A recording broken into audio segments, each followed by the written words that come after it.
कोई नहीं, पानी है की हो गया, मैं कड़ा लून दा बने नमक दा कि खुर जावांगा, थोड़ी सी मार पड़ जाती है। स्ट्रेट लाइन पे होता तो तुम बताओ क्या होता, तुम बताओ क्या होता, तुम नहीं बताओगे तो तुम बताओगे क्या होता, तुम नहीं बताओगे तो तुम बताओगे क्या होता। सर बुक वैल्यू ज्यादा हो गया तो कोई मसला ना होता, क्योंकि हम कॉस्ट, हमने रेट ही कॉस्ट पे लगाना होता है, ठीक है।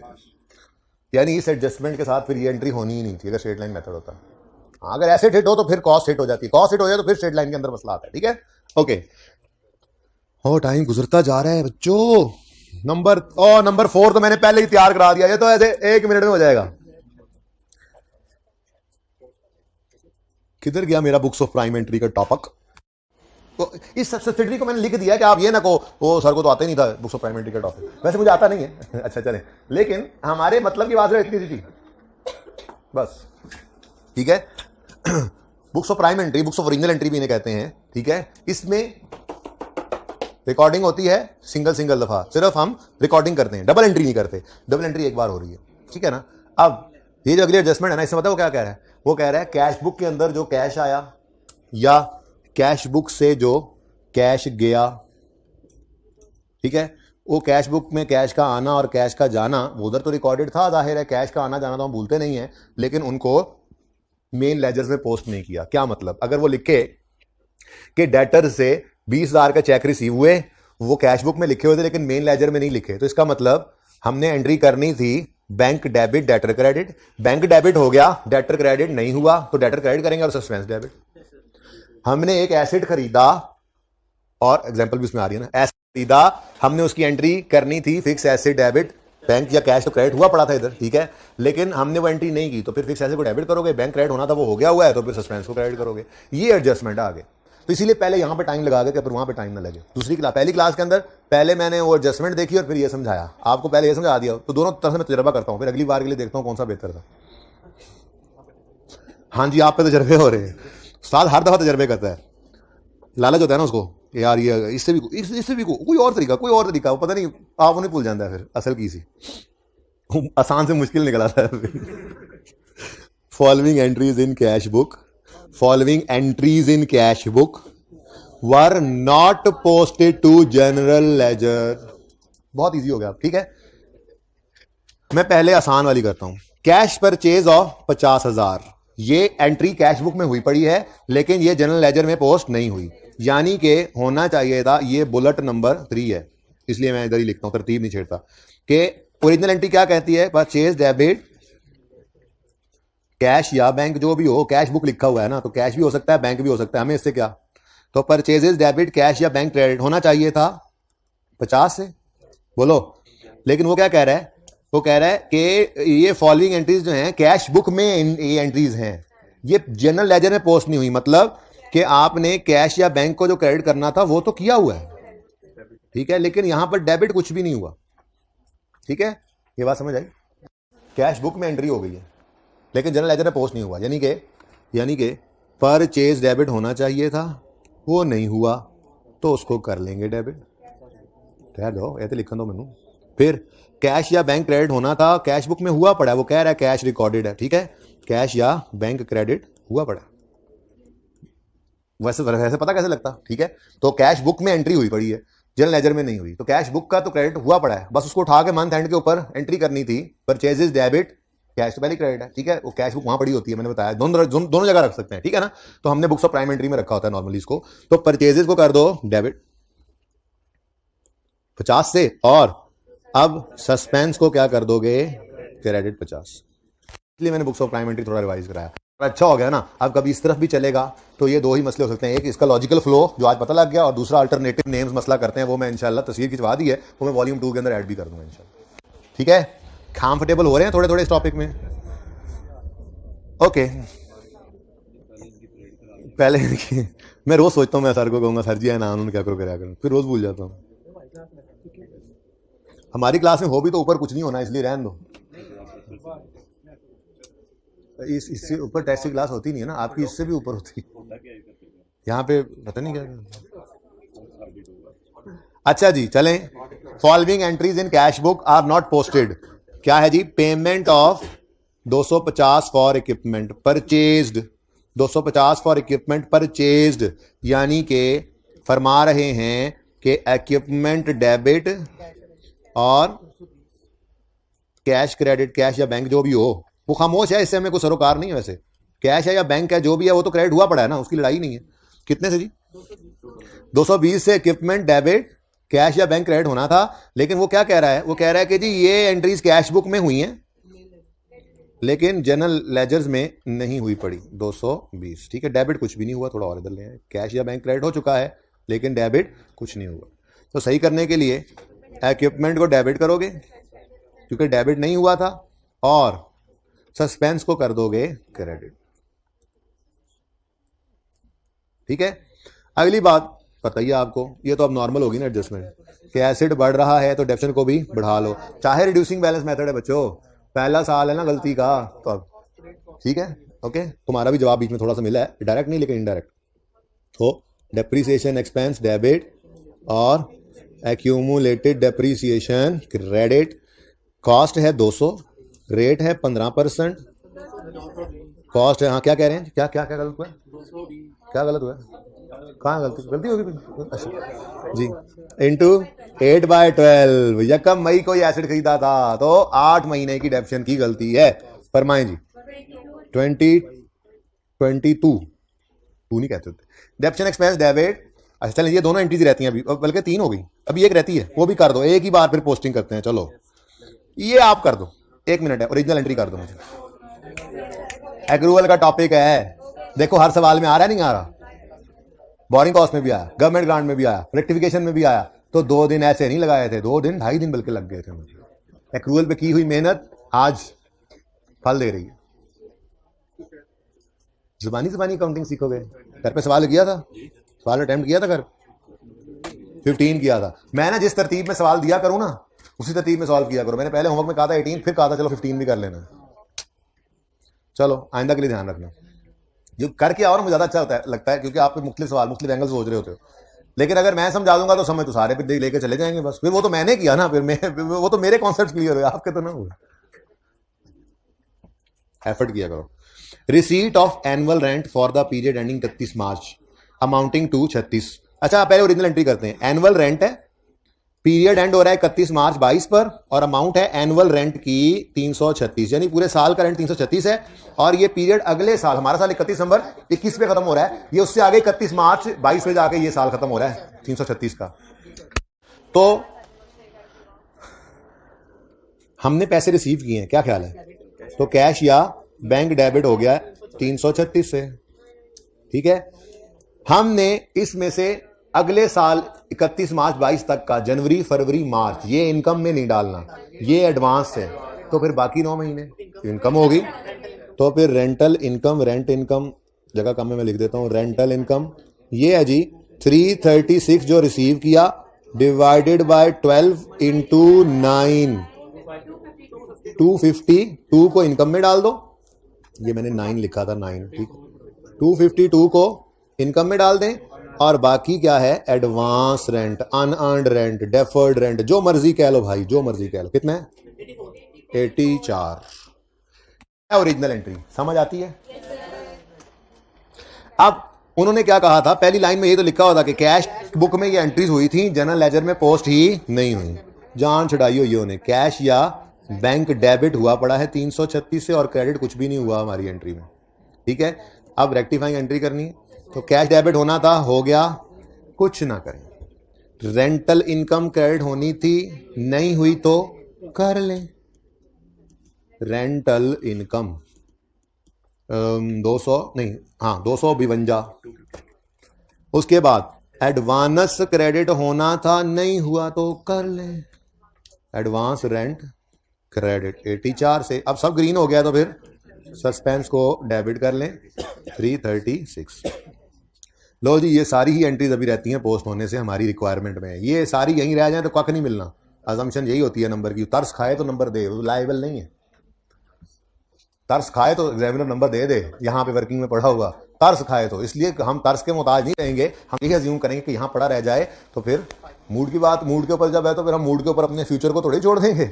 मूड के ऊपर तो फ्यूचर को नहीं ना छोड़ देना। तो वर्किंग में जो है अज्यूम यही करना है कि उसके नंबर नहीं मिलने जब तक कि वो रिक्वायरमेंट तो कोशिश ताकि आप कोशिश करें इस चीज की, किसी के रहमो करम है, ठीक है। तो शुरू करते हैं जी। सस्पेंस 336 से डेबिट, 336 से डेबिट, एडजस्टमेंट नंबर 4 में। 252 से रेंटल इनकम क्रेडिट, इनकम बढ़ गई तो प्रॉफिट भी बढ़ गया, तो ऐड हो गया एडजस्टमेंट नंबर 4 का इंपैक्ट 252 से, ठीक हो गया। नेक्स्ट, और advance rent it is a liability बच्चों, तो ये बैलेंस शीट बना रहे होते तो ये आती, फिलहाल इसका कोई असर नहीं है। अब हमारे सवाल की रिक्वायरमेंट में सस्पेंस और इनकम ये दो हिट हुए, तो ये रिक्वायरमेंट नहीं थी, तो अब समझाने के लिए आपको भी जो मुश्किल लगे एडजस्टमेंट्स वो वर्किंग में करो, वरना मत करो, ठीक है। नेक्स्ट, इक्विपमेंट डेबिट, ये बैलेंस शीट में जाना है, हम बैलेंस शीट हम बना नहीं रहे, ठीक है। सस्पेंस क्रेडिट कितने से, 220 से, एडजस्टमेंट नंबर 4, ठीक है। Next, depreciation expense debit, expense बढ़ रहा है, एक्सपेंस के बढ़ने से प्रॉफिट कम हो जाएगा, तो एडजस्टमेंट 4 ही अभी तक चले जा रही है, कितना जी, 22 माइनस। नेक्स्ट, और अक्यूमुलेशन बैलेंस शीट का आइटम है, इसको छोड़ दो। Next is purchases debit, now purchases is an expense, expense debit हो रहा है मतलब बढ़ रहा है, एक्सपेंस के बढ़ने से प्रॉफिट कम होगा, तो लेस एडजस्टमेंट 4 ही लिखो, जान चढ़ाओ, कितने से, 50 से, एक्सपेंस बढ़ा तो प्रॉफिट कम हुआ, और सस्पेंस 50 से क्रेडिट, एडजस्टमेंट नंबर 4, ठीक हो गया जी। देखना है इसको, ये देख लें, ये एडजस्टमेंट 4 है सारी की सारी, ये सारी ही एडजस्टमेंट 4 थी, 4 बुलेट्स, 3 बुलेट्स थे, चौथा डेप्शन का इंपैक्ट आया।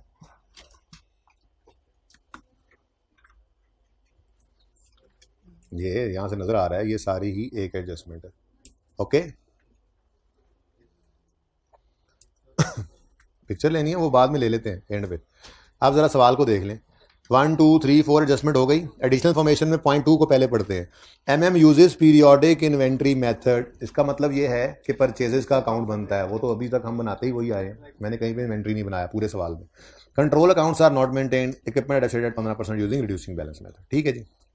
आगे वो कहता है आफ्टर पासिंग ऑल एडजस्टमेंट्स, अगर आपने सारी एडजस्टमेंट्स कर ली हैं और रिमेनिंग अमाउंट सस्पेंस में फिर भी रह गई है, तो उसको समझ लेना कि ये चूना लगा गया है अकाउंटेंट आपको।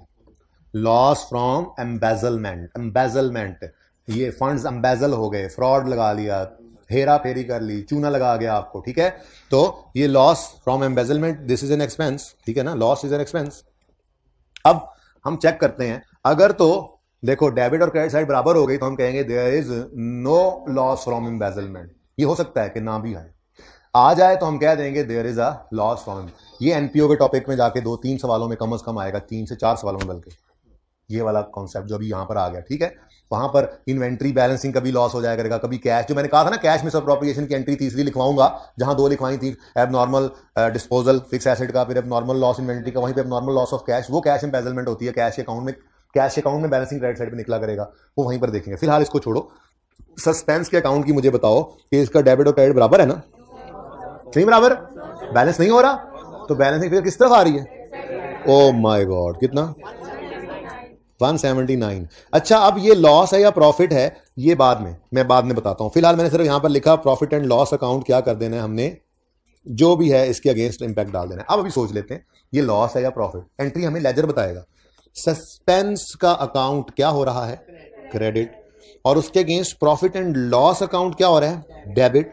तो profit and loss debit losses से ही होता है, एक्सपेंसेस से ही होता है, तो यहां पे हमने लिख लिया एम्बेजलमेंट, बस लॉस, बैलेंसिंग फिगर निकली है। ये हमारा बैलेंस हो जाता लेजर तो हम कहते ओ जी कोई नहीं, आप ऐसे ही बेचारे पे शक कर रहे हैं, एम्बेजलमेंट लॉस, ठीक है। लेकिन अगर बैलेंस नहीं हुआ तो फिर ये नहीं कहना, अच्छा अब ये कह सकते हो जी अब गलती अगर हमसे सही नहीं हुई तो कोई नहीं, फिर अल्लाह की मर्जी, कोई बात नहीं, खैर ठीक है, कोई बात नहीं, आप मैक्सिमम मार्क्स ले चुके होते हैं। तो ये एक लॉस हुआ है जिसकी एंट्री अब डबल करनी है, ये एंट्री अभी हमने डबल, बच्चों ये एंट्री अभी करनी है ना, क्योंकि ये तो आप पता लगा है, अच्छा बैलेंस अभी भी नहीं हुआ, अच्छा ये लॉस हो गया है, चलो कोई बात नहीं, वो कह रहा है इसको लॉस फ्रॉम एम्बेजलमेंट कह दो, तो कह देते हैं, एंट्री तो पास कराओ, अभी भी बोलिए entry, profit and loss debit, profit and loss में एम्बेजलमेंट लॉस एक्सपेंस है डेबिट, और सस्पेंस अकाउंट क्रेडिट। तो ये भी कहीं पे कोई ओरिजिनल रॉन्ग नहीं होनी थी, अब पता लगा। ठीक है, तो एंट्री बनी embezzlement loss, profit and loss में डेबिट 179 से और सस्पेंस क्रेडिट 179। डन। तस्वीर बनवाता हूं। अब सस्पेंस तो क्रेडिट हो गया, प्रॉफिट एंड लॉस का डेबिट भी तो यहां पर डालना है इम्पैक्ट। ठीक है, यहां पे हमने लिखा एम, अल्लाह करे सही स्पेलिंग आ जाए, एम्बेजलमेंट लॉस। ठीक है, ना भी आए तो कोई नहीं, मुझे स्पेलिंग के नंबर थोड़े ही मिलने हैं, मुझे तो इसके नंबर मिलने हैं। एक्सपेंस बढ़ा तो प्रॉफिट कम हो गया। ठीक है, ओके। तो एडजस्टमेंट करके सारी करेक्टेड नेट प्रॉफिट कितना निकला है? 1441। ये हमारी दो रिक्वायरमेंट थी, सस्पेंस अकाउंट बनाओ और तो एक काम करें आप, पहले इतनी तस्वीर बना लें यहां तक, जिसमें डेप्रिसिएशन तक आ जाएगा। ठीक है ना, ये एडजस्टमेंट यहां तक, मैं भी हट जाऊंगा, साइड पर जाऊंगा आगे। ठीक है, एक मिनट और चल यार, थोड़ी सी तस्वीर बच्चों को सही से खिंचवा दे यार, तेरी मेहरबानी है। ठीक है,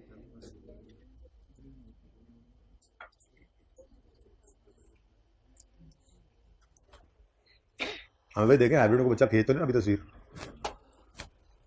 हाइब्रिड वाले तो 1 मिनट में कर लेते हैं काम। नेक्स्ट करो, ओके। उसके बाद ये वाले हिस्से की तस्वीर खींची।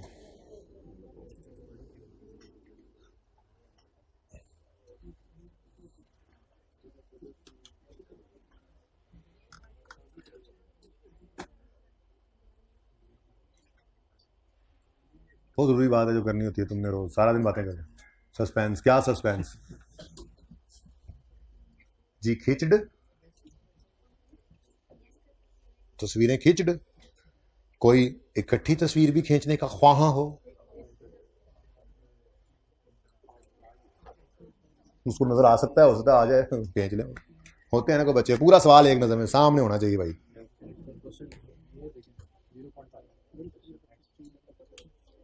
अच्छा जल्दी कर लो, रिवाइज करनी, क्या हो गया?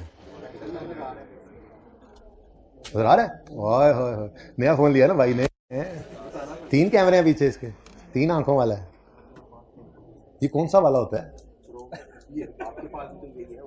चुप ये भी कोई खींचना चाहे तस्वीर तो पहले खींच ली होनी है वैसे तो। Books of prime entry check करो, ये इंट्रो में बेचारे उस्ताद खप जाते हैं बच्चे को ये पढ़ाते हुए। मैं खुद पढ़ाता हूँ, ऐसी बात नहीं। तो देखो ना, अब ये 15-20 मिनट की बात है। हाँ जी, पीआरसी में जाने से पहले तक पढ़ाता रहा हूँ, तभी नहीं टाइम मिलता है, छुट्टियां नहीं होती पीआरसी में पढ़ाने वाले।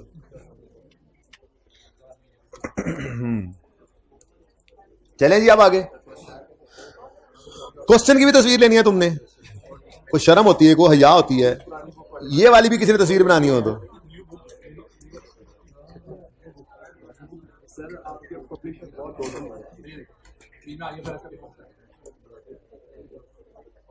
ये हर बुक में ऐसे ही है? नहीं, फिर आपकी किस्मत ऐसे मैंने पायनम रूचू कीड़ा निकलाया दूसरे ऐदा तो मोटरसाइकिल निकले ऐसे, वही गल है भाई। अच्छा जी चलें, बस करें आप, बहुत होगी तस्वीरें, बड़े फोटोग्राफर हो। चलो भाई चेक करो कितने सवाल कर लिए हमने। ओहो, मैं आपकी तवज्जो चाह रहा था। 18 हो गया, 17 हो गया, ये सबके साथ होमवर्क लिखा हुआ था। 16 भी हो गया, ये आज होमवर्क में है, अभी भी है होमवर्क में, ये भी होमवर्क में आ गया है। वो पुरानी बात है, ओरिजिनल रॉन्ग रेटिफाइंग कहा था ट्राई करना, अब ट्राई ट्रू नहीं करना, अब आपने ग्रॉस प्रॉफिट नेट प्रॉफिट निकालना है। ये इंशाल्लाह सवाल कल ना हुआ तो परसों होगा लाजमी, और ये फिर आखिरी सवाल होगा। है बहुत हैवी सवाल, और ये इसका है। एनफ है। इसके अलावा प्लीज, इसके अलावा आपको मैंने फिक्स एसेट के क्वेश्चंस करवाए थे 4, 5, 6, 7, 8 गालिबन। इसके अलावा एग्जाम्पल 4, 5, 6 नोट्स में, और एग्जाम्पल 1, 2 भी करवाई थी, आपको याद है। ये एनफ है इंशाल्लाह रेक्टिफिकेशन के लिए। बाकी मजीद जो होगा वो टेस्ट के अंदर मैं कमी बेशी पूरी कर लूंगा इंशाल्लाह। ठीक है, कल टेस्ट है रेक्टिफिकेशन का ही है, सिर्फ रेक्टिफिकेशन, बाकी गुस्सा से उतारेंगे इंशाल्लाह जाकर। तो आज आपके होमवर्क के अंदर ऐड हो गया है 14, तो 14 और 15 आपका होमवर्क है। और उसके बाद आते हैं हम इन्वेंट्रीज पर। कल ये हमने बनाया था, मुझे पता चला कि आप लोगों ने कॉस्ट में ये बना लिया हुआ। कोई बात नहीं, उन्हीं के लिए बनवा रहा हूं, ठीक है।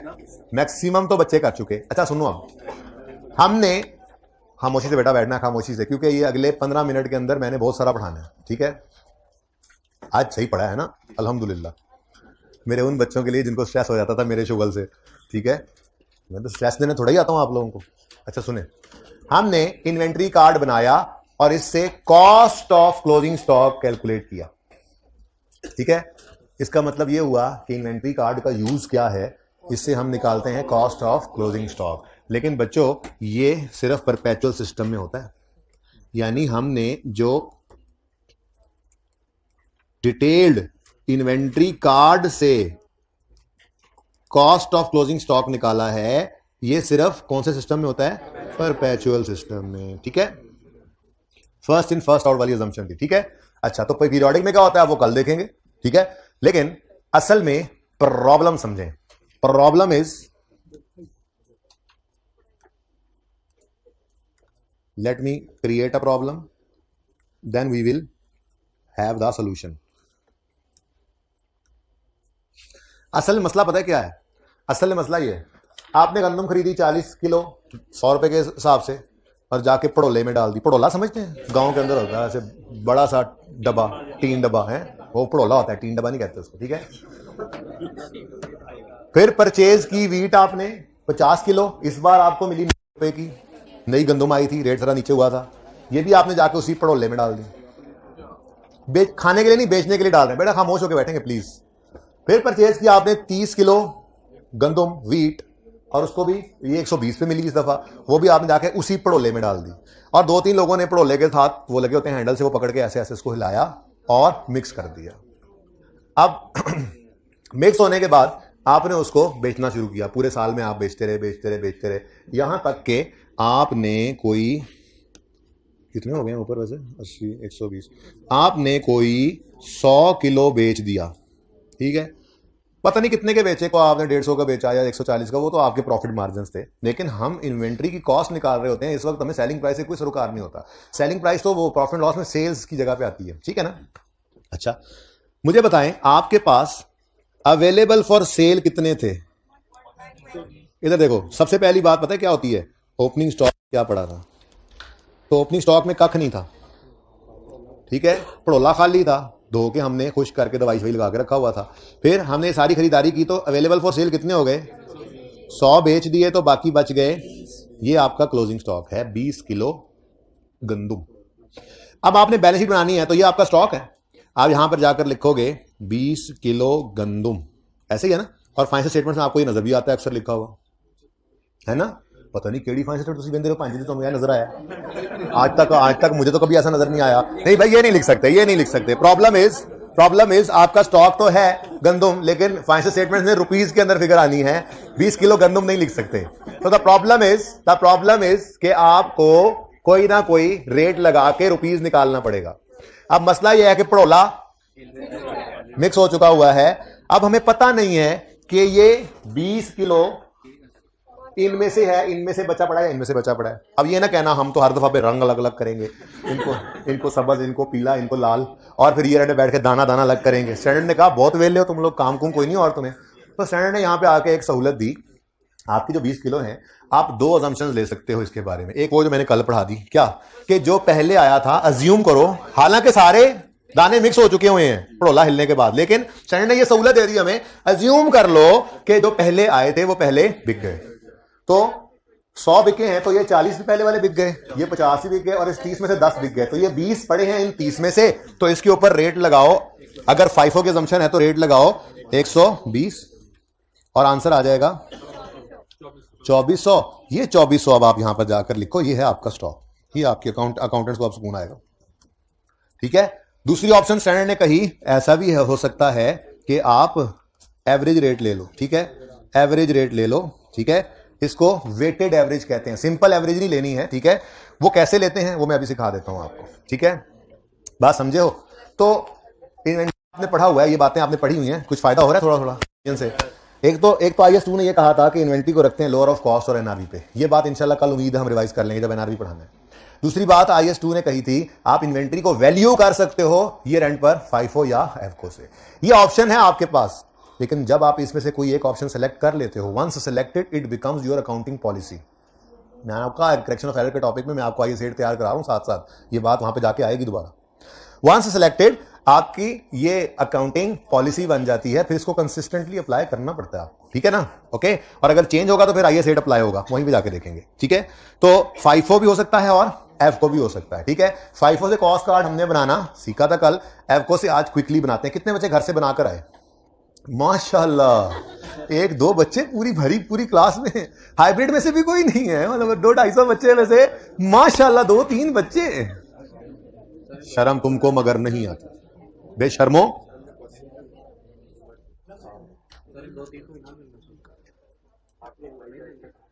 अच्छा जी, एवरेज कॉस्ट पर इन्वेंट्री कार्ड बनाते हैं भाई। कॉलम वही है, परचेजेस, सेल्स और बैलेंस।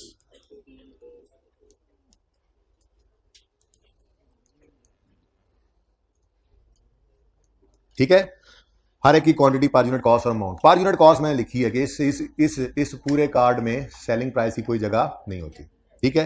अब ये सवाल है, और आज मैंने ये ओपन कर दिया था जो कल ब्लैक किया होता, Umar limited uses perpetual inventory system.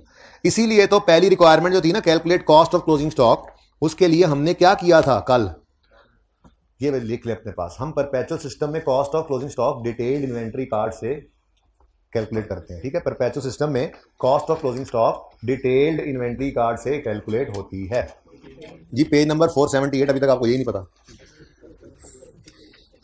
ठीक है? तो कॉस्ट ऑफ क्लोजिंग स्टॉक हम डिटेल्ड इन्वेंट्री कार्ड से बनाते हैं परपेचुअल सिस्टम में। इसलिए तो कल cost of closing stock requirement नहीं पढ़ाई थी, लेकिन ये कॉस्ट ऑफ क्लोजिंग स्टॉक निकालने के लिए हमने डिटेल कार्ड बनाया था। अब सवाल ने कहा हुआ है कि FIFO के अंडर भी बताओ और एफको के अंडर भी, ठीक है? तो एफको का मतलब सिंपल एवरेज नहीं, एवरेज कॉस्ट है, लेकिन सिंपल एवरेज नहीं लेना कि आप कहो कि जी 2 रेट्स को डिवाइड बाय 2 करने प्लस करके, नहीं, रेट्स का भी ध्यान रखना है, यानी क्वांटिटीज का भी ध्यान रखना है, ठीक है? तो चलो भाई सवाल शुरू करते हैं आप एफको से। Umar limited uses inventory perpetual inventory system, beginning inventory of toothpaste and data pertaining to its purchase and sale during February 12 are shown below. यकम फरवरी में ओपनिंग स्टॉक 5 यूनिट्स, यकम फरवरी पर ओपनिंग स्टॉक ओपनिंग बैलेंस वाले कॉलम में आएगा 5, 28 वाले 100 कितने थे? कैलकुलेटर कर लेंगे प्लीज भाई, आप सब इधर देख लें प्लीज, आसान काम है लेकिन देख लें। ओपनिंग स्टॉक पड़े थे 5 यूनिट्स, ठीक है? डेट वाइज ही बनेगा हमेशा, कल बताया था आपको। 4 फरवरी को परचेज कर लाए 5 यूनिट्स 32 के हिसाब से, तो परचेज के कॉलम में 4 फरवरी को मूवमेंट आ गई, 5 यूनिट्स 32 160। अब एक बात मैंने यहां पर लिखी हुई है कि परचेज के कॉलम में कोई भी चेंज आएगी, ये कोई भी चेंज वैसे आपकी यूज नहीं होनी, कोई भी चेंज तो आपकी यूज होती थी पीआरसी के अंदर जब आप इन्वेंट्री का टॉपिक पढ़ते थे ना, जिसमें सेल रिटर्न, परचेज रिटर्न, जिसके अंदर वो लॉसेज, ड्राइंग्स, पता नहीं क्या कुछ आया करता था इस इन्वेंट्री कार्ड में, वो कोई नहीं यहाँ पे जरूरत। इन्वेंट्री कार्ड भी शायद ही बनाना पड़े आपको, कभी नहीं बनाना पड़ेगा, लेकिन चूंकि कुछ चीजें समझानी है, एंट्रीज पर ले जाना है, तो थोड़ा सा ये समझाना भी जरूरी था, इसलिए ये थोड़ा 5-5 मिनट मैंने दोनों दिन लगा लिए उस पर, ठीक है ना? बहरहाल परचेज कॉलम में कोई भी चेंज आएगी तो एवरेज रेट नया कैलकुलेट होना है। हमने अब ये नहीं करना कि 5 और 5, हमने तो महमूद अय्याज को एक ही सफ में खड़ा करना है। हमने यहां पे कहना है 5 पड़े थे, साकिब को बुला दें, 5 पड़े थे 140 रुपए की कॉस्ट वाले, मजीद 5 खरीद लाए, रेट भी नहीं लिख रहा मैं, 160 रुपए की कॉस्ट है इनकी, तो टोटल हो गए हैं 10, इनकी कॉस्ट है 300। अब यहां से 300 को डिवाइड करें आप 10 से, ठीक है? तो आपका रेट कितना आया? 30। वैसे आप 28 जमा 32 बटा 2 करोगे ना तो तब भी आंसर यही आएगा, लेकिन इस वजह से कि क्वांटिटी फिलहाल सेम है, क्वांटिटी चेंज होगी तो फिर रेट चेंज हो जाएगा। इस तरीके से हमने ऐसे ही करना है, वेटेज लेना है। क्या करना है जी? 5 मिनट सर से लेके दो, वेटेड एवरेज। क्या करना है? Weighted average. ओके, और सही है, सिंपल काम है, मुश्किल कोई नहीं है। तो यहां पर आया, हमने कहा अब 10 यूनिट पड़े हैं 30 के हिसाब से 100 के, ज्यादा आसान काम है, सिर्फ ये कैलकुलेशन करनी पड़ती है। वहां पर तो संभालना ही मुश्किल वो होता है, कौन से मिल गए कौन से बच गए, ठीक है? ये आसान है। आगे बढ़े, 4 फरवरी के बाद क्या हुआ? 18 फरवरी को फिर परचेज हुई, 10 यूनिट खरीद लाया 34 के हिसाब से। परचेज के कॉलम में फिर आ गई मूवमेंट, किस दिन? 18 फरवरी। तो परचेज के कॉलम में फिर चेंज आ गई, मुश्किल से। अच्छा, परचेज के कॉलम में मूवमेंट आ गई। हमने कहा आ जाओ भाई, 10 पड़े थे 300 वाले, 10 आ गए 340 वाले, तो 20 हो गए 640 वाले। अब रेट निकालना है तो 640 बटा 20 कर दो, 32 रुपए पर यूनिट कॉस्ट आ गई, 640। ठीक है, नेक्स्ट सेल हो गई जी 19 फरवरी को। सेलिंग प्राइस इग्नोर करनी है, 8 यूनिट्स बिक गए 19 फरवरी को। अब इसमें आसानी क्या है? आसानी ये है बच्चों, यार तुम ऐसे ना करना इस वक्त ऐसे ना करना प्लीज, पहले सर ने बड़ी मुश्किल से जी। आसानी क्या है इस सिस्टम में कि आपके पास जो एवरेज रेट रीसेंट निकला हुआ है ना, आपने सेल के कॉलम में कुछ भी हो, यानी कि किसी भी तरह से कोई यूनिट्स हमसे निकल कर गए, जल के गए, ओनर ले गया, रिटर्न हो गए, जो भी हुआ, सेल के कॉलम में जो भी कोई चीज आनी है ना, आपने उसको रीसेंट एवरेज रेट पर रिकॉर्ड करना है। ठीक है, यानी 8 यूनिट्स बिके हैं, बस चुप करके 28 30 छोड़ो, 32 के हिसाब से 256 और बाकी बच गए 12, 32 वाले 384। ठीक हो गया जी। नेक्स्ट ओके, उसके बाद जी फिर क्या हुआ? फिर परचेज हो गई 27 फरवरी को 20 यूनिट्स। 27 फरवरी कितने यूनिट्स है जी?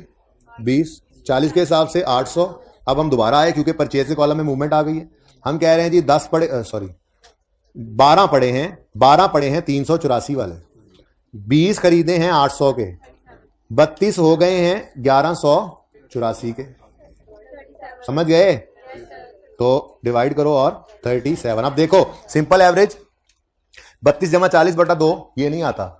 ठीक है, क्योंकि अब क्या हुआ है, पहली बार ऐसा हुआ है, क्वांटिटी सेम, अब ये बदल गई। क्वांटिटी बदली तो जिस तरफ ज्यादा यूनिट से वो रेट अपनी तरफ खींचेंगे, और यही वेटेड एवरेज होता है। तो 32 यूनिट्स 37 के हिसाब से 1184 और 28 फरवरी को 24 यूनिट्स बिक गए। अब देखो सेलिंग प्राइस इग्नोर की हुई है, हम कॉस्ट की बात कर रहे हैं यहां पर। 28 फरवरी को अब देखो कितना आसान हो गया ये काम, 24 है और 37 के हिसाब से अब रीसेंट को पकड़ना है। रीसेंट को, पुराने को छोड़ दो, अब रीसेंट जो पड़ा हुआ है, जो एवरेज रीसेंट कैलकुलेट हुआ है, ठीक है, उस पर हमेशा इस कॉलम में उसी के ऊपर लेंगे चीजें। ओके जी। और 8 यूनिट्स बच गए 37 वाले। 296 is what? Cost of closing stock. आज FIFO से निकाल लिया हमने। ठीक है, तो कॉस्ट ऑफ क्लोजिंग स्टॉक। ठीक है बच्चों, ये कम ज्यादा क्यों है कल बताऊंगा। यहां पर भी कॉस्ट लिख ली थी, यहां पर भी, लेकिन 2 बातें जाते जाते लिख लें, उसके बाद यहीं से बात शुरू करेंगे। पिक्चर ही लेना, पहले सुन तो लें। परपेचुअल सिस्टम में कॉस्ट ऑफ क्लोजिंग स्टॉक निकालने के लिए हम डिटेल्ड इन्वेंट्री कार्ड बनाते हैं, बताया हुआ है, सिर्फ मैंने लिखा है। जबकि पीरियोडिक सिस्टम में शॉर्टकट यूज करते हैं, वो बताया नहीं है, कल बताऊंगा। लेकिन ये ना एक टेबल बनता जाएगा, अभी 5-6-7 चीजें लिखनी है मैंने, इसमें फर्क शुरू हो गया बताना। परपेचुअल सिस्टम में इन्वेंट्री अकाउंट बनेगा, कल बनेगा, बनाऊंगा। इन्वेंट्री अकाउंट बनता है जो चीजों का आना यानी कॉस्ट ऑफ परचेज अपनी डेबिट साइड पर रिकॉर्ड करता है, और चीजों का जाना यानी कॉस्ट ऑफ सेल अपनी क्रेडिट साइड पर रिकॉर्ड करता है। जबकि पीरियोडिक सिस्टम में परचेजेस का अकाउंट बनता है जो सिर्फ चीजों का आना रिकॉर्ड करता है, डेबिट साइड पर जाना रिकॉर्ड नहीं करता। तो क्या होता है इसके बाद, ये इंशाल्लाह कल बताऊंगा। एक इसकी पिक्चर आप लोगों ने ले ली, एक मिनट जरा अमन से बैठे, इसकी पिक्चर ले ले, फिर मैं कॉस्ट कार्ड की पिक्चर दिखानी है। ये सबने ले ली पिक्चर। उसके बाद ये है एवरेज मेथड से कॉस्ट कार्ड। ठीक है जी, तो इसकी रिवीजन करके आ जाइएगा, और पास पेपर 2 आपको होमवर्क में दिए हैं वो करके आइएगा। जिंदगी रही तो कल होगी मुलाकात। अल्लाह हाफ़िज़।